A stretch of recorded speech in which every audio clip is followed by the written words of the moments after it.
வணக்கம்.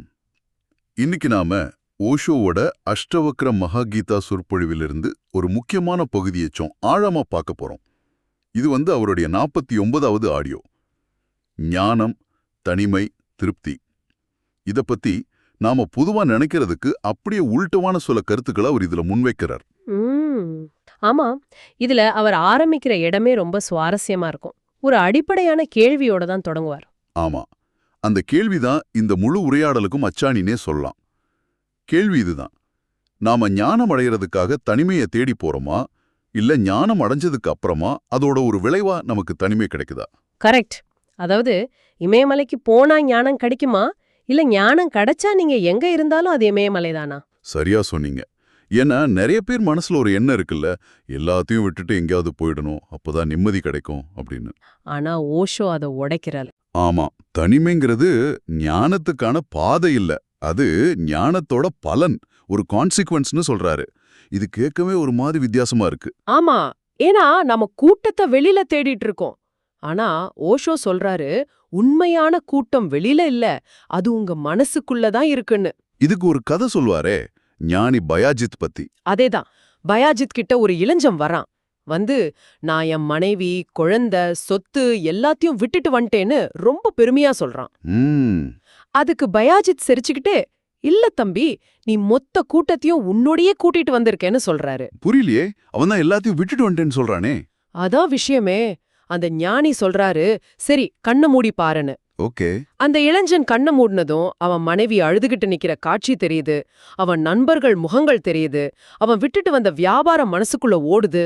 ஓஹோ, அப்போ உடல் மட்டும்தான் அங்க இருக்கு. ஆமா, பயாஜித் சொல்றாரு, நீ உடம்ப மட்டும்தான் இங்க கொண்டு வந்திருக்க, உன் மனசு இன்னும் அதே சந்தையில தான் நிக்குது. இதுதான் உண்மையான கூட்டம். இந்த மனக்கூட்டத்தை விட்டுட்டு வராத வரைக்கும் நீ இமயமலை உச்சியில போய் உட்கார்ந்தாலும் நீ சந்தையில இருக்கிறதுக்கு சமம்ங்கிறாரு. வாவ், இப்ப நல்லா புரியுது. அவர் சொல்ற அந்த வைரம் கூழாங்கல் உதாரணம் இதுக்கு கரெக்டா பொருந்தது இல்ல? மிகச்சரியா. கையில ஒரு வைரம் கிடைச்சா அதுக்கு முன்னாடி நம்ம பொக்கிஷமா நினைச்ச கூழாங்கற்களை நாமையா யோசிக்காம கீழே போட்டுடுவோம். ஆமா. ஆனா கூழாங்கற்களை வீசி எறியறதால வைரம் கிடைக்காதுன்னு சொல்றாரு. அதுதான், ஞானம்ங்கிற வைரம் கிடைச்சா பந்தபாசம்ங்கிற கூழாங்கற்கள் தானா கீழே விழுந்துடும். அத வலுக்கட்டாயமா விட முயற்சி செய்யறதுல அர்த்தம் இல்ல. அப்போ அந்த வைரம் கிடைக்கிறதுக்கு பேர் தான் விழிப்புணர்வு. ஆமா, கூழாங்கற்களை தூக்கி எறியறதுக்கு பேரு அடக்குமுறை, சப்ரேஷன். ரெண்டுக்கும் பெரிய வித்தியாசம் இருக்கு. சரி, அப்போ ஞானம் வந்தா பற்றுகள் போயிடும்னு சொல்றீங்க. அந்த ஞானம் வந்தவங்களுக்கு என்ன அடையாளம், அவங்க எப்படி இருப்பாங்க? ஓஷோ சொல்ற மிக முக்கியமான அடையாளம் திருப்தி. ஆனா இங்கேயும் ஒரு சின்ன சிக்கல் இருக்கு. என்ன அது? இது நாமளா வலிய வரவழைச்சுக்கிற மனநிறைவு இல்ல. அப்படி செய்யறது ஒரு பெரிய ஏமாற்று வேலை, ஒரு தந்திரம்னு சொல்றாரு. இந்த ஃபேக் திருப்தின்னு சொல்றீங்களே, அது என்ன, கொஞ்சம் விளக்க முடியுமா? ஏன்னா நிறைய பேர் உலகத்துல ஒன்னும் இல்ல, எல்லாம் மாயேன்னு சொல்லி மனசை தேத்திக்கிறத பாக்குறோம். அருமையான கேள்வி. ஓஷோ இதத்தான் கடுமையா விமர்சிக்கிறாரு. ஒரு விஷயத்த நாம நிராகரிக்க முயற்சி பண்றோம்னாலே அது மேல நமக்கு இன்னும் ஆழமான ஈர்ப்பு இருக்குன்னு அர்த்தங்கிறாரு. ஓ, அப்படியா? ஆமா. உதாரணத்துக்கு, சில முனிவர்கள் பெண்ணின் உடல் வெறும் சதை, ரத்தம், சீல் நிரம்பின ஒரு மூட்டைன்னு எழுதுவாங்க. ஆனா ஓஷோ கேக்குறாரு, ஏன் அவங்க உடல் பத்தியோ இல்ல அவங்க அம்மா உடல் பத்தியோ அப்படி எழுதுறது இல்லன்னு கேட்பார். கரெக்ட். ஏன்னா அங்க ஈர்ப்பு இல்ல. எங்க ஈர்ப்பு இருக்கோ அங்குதான் அதை மறைக்க இந்த மாதிரி எதிர்மறையான வர்ணனைகள் தேவைப்படுது. இது ஒரு விதமான தற்காப்பு தந்திரம். அட ஆமாம்ல, இது ஒரு புதுமையான பார்வை. அப்போ உண்மையான ஞானி எப்படி இருப்பான்? அவன் புலன்களை அணக்குவானா இல்லையா? இங்கதான் ஓஷோ இன்னொரு புரட்சிகரமான கருத்தை சொல்றாரு. அதுதான் சுத்தமான புலன்கள், அதாவது ஸ்வச்ச இந்திரியங்கள். ஸ்வச்ச இந்திரியங்கள். ஆமா, பொதுவா ஆன்மீகம்னாலே புலன்களை அடக்கணும், சுவைய ஜெயிக்கணும், அழக வெறுக்கணும்னு ஒரு கருத்து இருக்கு. ஆனா ஓஷோ சொல்றாரு, ஞானம் உங்க புலன்களும் மழுங்கடிக்காது. அப்போ நேர்மாறா இன்னும் கூர்மையாக்கும், இன்னும் உணர்திறன் மிக்கதா மாத்தும். சுவைய அழிக்கிறது நோக்கம் அல்ல, நீங்க சாப்பிடுற ஒவ்வொரு பருக்கை சோற்றிலும் பிரம்மத்தை உணர்வதுதான் நோக்கம். வாவ். அழக வெறுப்பதல்ல, அந்த அழகிலேயே இறைவனை காண்பதுதான் உண்மையான பார்வை. சரியா சொன்னீங்க. இன்றைய இடத்துல தான் காந்தியடிகள் மற்றும் லூயி ஃபிஷர் வேப்பிலை சட்னி சாப்பிட்ட நிகழ்வு வருது இல்லையா? அது ஒரு அருமையான உதாரணம். ஆமா, காந்திஜிக்கு வேப்பிலை சட்னி ரொம்ப பிடிக்கும். அது ஒரு விதமான புலனடக்க பயிற்சியாக அவர் அதை பார்த்தார். ஒரு நாள் விருந்தினரா வந்த அமெரிக்க பத்திரிகையாளர் லூயி ஃபிஷர் தட்டுலையும் அந்த சட்னியை வச்சுட்டாங்க. அந்த கசப்பை தாங்க முடியாத ஃபிஷர் நாகரீகம் கருதி அத ஒரே வாயில விழுங்கிட்டார். அப்புறம் காந்தி என்ன நினைச்சார்னா, ஆஹா, இவருக்கு சட்னி ரொம்ப புடிச்சிருக்கு போல, இன்னும் கொஞ்சம் வைங்கன்னு சொல்லிட்டார்.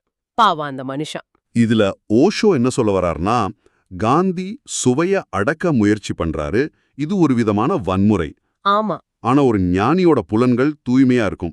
அவனுக்கு கசப்பு கசப்பாவும் இனிப்பு இனிப்பாவும் தெரியும். அவன் எதையும் அடக்க மாட்டான், ஆனா இதுக்கும் அடிமையாகவும் மாட்டான். அந்த சமநிலை தான் முக்கியம். புலன்கள் ஜன்னல்கள் மாதிரி. ஜன்னல்களை மூடிட்டா உள்ள இருட்டு தான் இருக்கும். ஆனா ஜன்னல்களை சுத்தமா வச்சுக்கிட்டா வெளியில இருக்கிற முழு பிரபஞ்சத்தையும் நீங்க பார்க்க முடியும். அதுதான் சுத்தமான புலன்கள். ஓகே, அப்போ புலன்களை அடக்கக்கூடாது, தனிமைக்காக ஓடக்கூடாதுன்னு சொல்றாரு. அப்போ ஓஷோ சொல்ற அந்த ஏகாந்தம் அல்லது உண்மையான தனிமன்னா என்னதான் அர்த்தம்? இங்கதான் லோன்லினஸ், அதாவது தனிமை உணர்வுக்கும் அலோன்னஸ், அதாவது ஏகாந்தத்துக்கும் உள்ள வித்தியாசத்தை ஓஷோ ரொம்ப அழகா விளக்குறாரு. அது என்ன வித்தியாசம்? லோன்லினஸ்ங்கிறது ஒரு வலி, இன்னொருத்தர் இல்லாததுனால வர்ற ஒரு வெற்றிடம், ஒரு குறை. சரி. ஆனா அலோன்னஸ்ங்கிறது ஒரு நிறைவு, ஒரு ஆனந்தம். அதுல நீங்க தனியா இருக்கீங்க, ஆனா முழுமையா இருக்கீங்க. ஓகே, அப்போ லோன்லினஸ்ங்கிறது ஒரு குறை, ஒரு வலி. அலோன்னஸ்ங்கிறது ஒரு நிறைவு, ஒரு ஆனந்தம். சரியா? பெர்ஃபெக்ட்டா சொன்னீங்க. இதை இப்படி கற்பனை பண்ணிக்கோங்க. லோன்லினஸ்ங்கிறது ஒரு காலி ரூம். அங்க நீங்க ரொம்ப சோகமா யாருடைய வருகைக்காகவோ காத்துக்கிட்டு இருக்கீங்க. ம், ம். ஆனா எலோன்னஸ்ங்கிறது அதே ரூம், ஆனா அது ரொம்ப அழகா அலங்கரிக்கப்பட்டு நீங்க மட்டுமே அங்க முழுமையான திருப்தியோட ஆனந்தமா இருக்கீங்க. இப்போ யாராவது வந்தாலும் சந்தோஷம், வராட்டினாலும் உங்களுக்கு ஒரு குறையும் இல்ல. வாவ், உங்க சந்தோஷத்துக்கு இன்னொருத்தர் தேவைப்படல. இந்த விளக்கம் ரொம்ப தெளிவா இருக்கு. ஆமா, அப்போ அந்த எலோன்னஸ் நிலையில நான் நீங்கிற பேதம் அழிஞ்சிடுமா? முற்றிலும். அந்த நிலையில ஒன்றே எஞ்சி இருக்கும். அதுதான் அகம் பிரம்மாஸ்மிங்கிற தத்துவத்தோட அனுபவ நிலை. அப்போ பிரார்த்தனைக்கு கூட அங்க இடம் இல்லையா? ஏடம் இல்லை. நீங்க யார்கிட்ட பிரார்த்தனை பண்ணுவீங்க? நீங்களே தான் கடவுளா இருக்கீங்க. பேசுறதுக்கு ரெண்டாவது ஆள் இல்ல. அதனால பிரார்த்தனை கூட மௌனமாகிவிடும் என்கிறார் ஓஷோ. இதுக்கு தத்தாத்திரேயர் மற்றும் வளையல் அணிந்த பெண்ணோட கதையை அவர் உதாரணமா சொல்றாரு இல்லையா? ஆமா, ரொம்ப அழகான கதை அது. தத்தாத்திரேயர் ஒரு வீட்டுக்கு பிச்சை கேட்க போறார். ம். அங்க ஒரு இளம் பெண் தனியா அரிசி இடிச்சிட்டு இருக்கா. அவ கையில நிறைய வளையல்கள் போட்டிருக்கா. அவ ஒவ்வொரு முறை இடிக்கும் போதும் அந்த வளையல்கள் சலங் சலங்குன்னு சத்தம் போடுது. ஓகே. வெளியில ஒரு ஞானி நிக்கிறாரு. இந்த சத்தம் அவருக்கு தொந்தரவா இருக்குமேன்னு நினைச்சு அந்த பெண் ஒவ்வொரு வளையலா கழட்டி வைக்கிறா. கடைசியில ஒரே ஒரு வளையல் மட்டும் மிச்சம் இருக்கும்போது சத்தம் நின்னுடுது. அமைதி வந்துடுது. ஆமா, இத வெளியில இருந்து பார்த்த தத்தாத்திரேயருக்கு ஒரு ஞானோதயம் ஏற்படுது. ஆஹா, பல இருக்கும்போது சத்தம், குழப்பம். ஒன்று மட்டுமே இருக்கும்போது அமைதி, ஆனந்தம். வாவ், இது நம்ம மனசுக்கும் பொருந்தும். பல எண்ணங்கள் இருக்கும்போது குழப்பம், ஒன்றை உணரும்போது அமைதி. சரியா சொன்னீங்க. சரி, அடுத்ததா ஒரு முக்கியமான விஷயத்துக்கு வரோம். மற்றவர்கள் தான் நரகம் அப்படின்னு ஜீன் பால் சார்த்தர் சொன்ன ஒரு மேற்கோளை ஓஷோ குறிப்பிடுறார். இது கேட்க கொஞ்சம் கடுமையா இருந்தாலும் நம்ம அன்றாட வாழ்க்கையில இது உண்மைதான் தோணுது. ஆமா, நீங்க கவனிச்சிருக்கீங்களா? நீங்க தனியா இருக்கும்போது ஒரு மாதிரி இருப்பீங்க. ஆமா. ஆனா இன்னொருத்தர் ரூமுக்குள்ள வந்தா போதும், உடனே உங்க நடவடிக்கையே மாறிடும். ஒரு முகமூடிய மாட்டிக்கிறோம். ஆமா, கணவன்னா ஒரு முகமூடி, மனைவி கிட்ட பேசும்போது ஒரு முகமூடி, முதலாளி கிட்ட இன்னொரு முகமூடி. இந்த முகமூடிகள் தான் சார்த்தர் சொல்ற நரகம். ஏன்னா நீங்க நீங்களாவே இருக்க முடியல. உண்மைதான். இந்த நரகத்திலிருந்து தப்பிக்க ஓஷோ சொல்ற வழி என்ன? 2 வழிகள் இருக்குங்கிறார். ஒண்ணு, மற்றவர்களை விட்டு ஓடி போறது.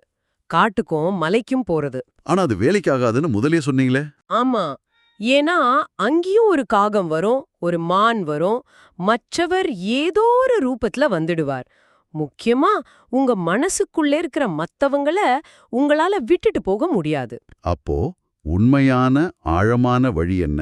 மற்றவர்களுக்குள்ளும் உன்னையே காண்பது, அந்த ஒன்றை உணர்வது. ஓ, உங்களுக்குள்ள இருக்கிற அதே உயிர் சக்தி தான் உங்க மனைவிக்குள்ளேயும் உங்க குழந்தைக்குள்ளேயும் உங்க எதிரிக்குள்ளேயும் இருக்குன்னு நீங்க ஆழமா உணர்ந்துட்டா அப்புறம் எதுக்கு பயம், எதுக்கு முகமூடி?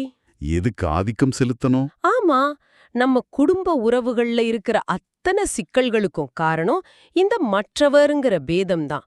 அந்த பேதம் அழிஞ்சா அன்பு மட்டுமே மிஞ்சும். இது ஒரு பெரிய புரிதல்.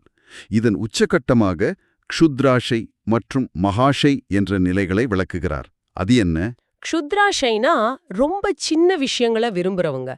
பணம், பதவி, புகழ் இதெல்லாம். இது நமக்கு புரியுது. சரி. ஆனா ஓஷோ இங்க தான் ஒரு குண்டை தூக்கி போடுறார். அவர் சொல்றார், மோட்சத்தை விரும்புபவர் கூட க்ஷுத்ராஷே தான், அதாவது சிறுமையானவரே. ஒரு நிமிஷம், என்ன சொல்றீங்க? மோட்சத்தை விரும்புறவங்க கூட சிறுமையானவங்கன்னு சொல்றாரா? ஆமா. இதுதான் இந்த பேச்சிலே ரொம்ப அதிர்ச்சியான ஆழமான விஷயமா இருக்கு. ஏன்னா ஆன்மீக பாதையோட லட்சியமே அதுதானே. இதை எப்படி அவர் விளக்குறார்? அதுதான் ஓஷோவின் தனித்துவம். அவர் சொல்றாரு, நீங்க எதை விரும்பினாலும் சரி, அது பணமோ இல்ல மோட்சமோ, அந்த விருப்பம்ங்கிற செயல்பாடு உங்களை சுருக்கிடுது. எப்படி? அது உங்களை இங்கேயும் உங்கள் லட்சியத்தை அங்கேயும் பிரிச்சு வைக்குது, ஒரு இடைவெளியை உருவாக்குது. ஆனா உண்மையான ஞானி, அதாவது மகாஷை, அவன் எதையும் விரும்ப மாட்டான். ஏன்னா அவன் ஏற்கனவே முழுமையா இருக்கான். கரெக்ட். அவனுக்கு எது மேலையும் விருப்பம் இல்ல, வெறுப்பும் இல்ல.